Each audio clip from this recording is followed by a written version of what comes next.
So okay, welcome mga busing kung saan ay pwede kayong matuto sa aking channel. So mayroon tayong Honda Click dito mga busing na biglang nag-blackout yung kanyang panel. At itong isang Honda Click naman mga busing ay magpa-CVT cleaning at yung isang Honda Click naman sa labas ay magpapalit ng oil. So pasensya na mga busing, medyo matagal-tagal tayong hindi naka-upload kasi marami tayong inasikaso dito sa ating shop. So okay mga busing, magpapalit lang sana kami ng tail light dito sa Honda Click na version 3. Kaya lang nung palitan na namin ay biglang nagkataon na nag-blackout din yung kanyang panel.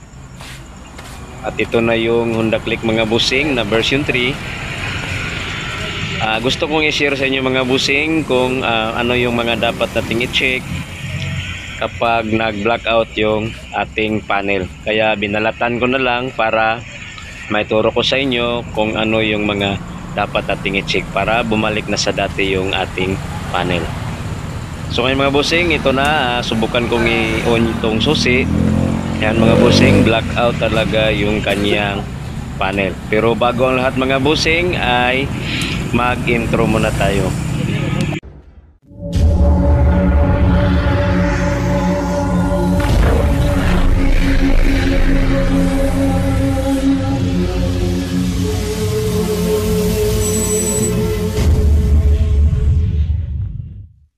Balik na tayo mga busing, pinaka ng step, tingnan natin ang lahat ng fuse, baka may putol. Kung ganun pa rin mga busing, wala pa rin blackout pa rin yung panel, tingnan natin itong likod ng lagayan ng fuse. Kasi may pagkakataon na mag-lose contact. Pati itong sakit na galing sa fuse, kung ganun pa rin mga busing, wala pa rin. Ay check din natin itong sakit ng ignition switch. So, lagyan natin ng WD-40 o di kaya yung pang-ipay cleaning.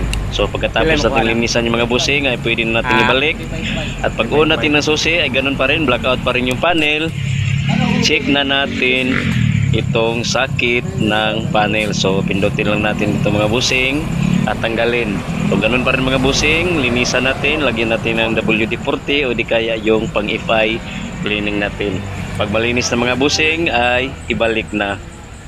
So okay, yun yung mga dapat nating i-check kapag nag-blackout yung ating panel.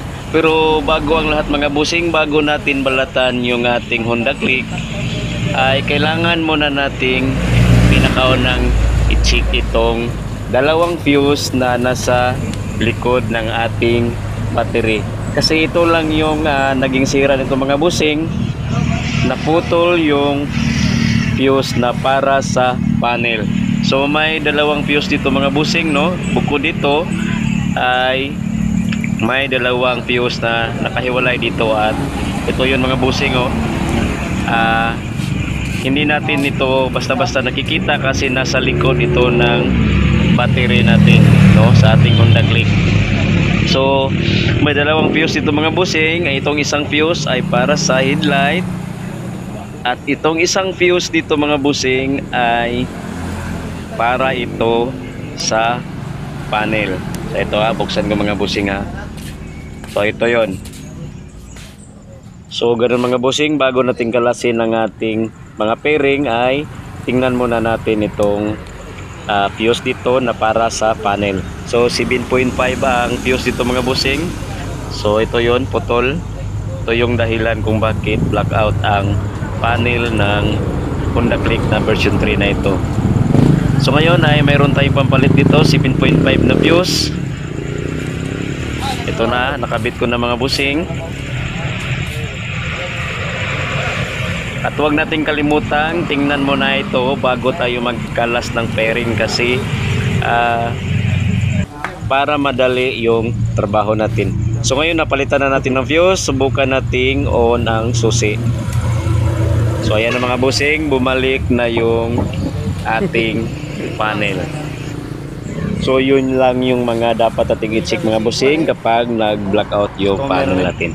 So ngayon sana may natutunan kayo sa video na ito. Ngayon ay pwede ko nang ipagpatuloy ang pagpalit ng tail light. No, sa mga gustong magpalit naman ng taillight mga busing, hayaan nyo, gagawa ako ng video nito kung paano magpalit ng taillight para sa Honda Click. So ito na, bumalik na yung ating panel. Sana may natutunan kayo mga busing at baka pwedeng pa-subscribe naman at pindutin ang notification bell para sa marami pa nating video na i-upload.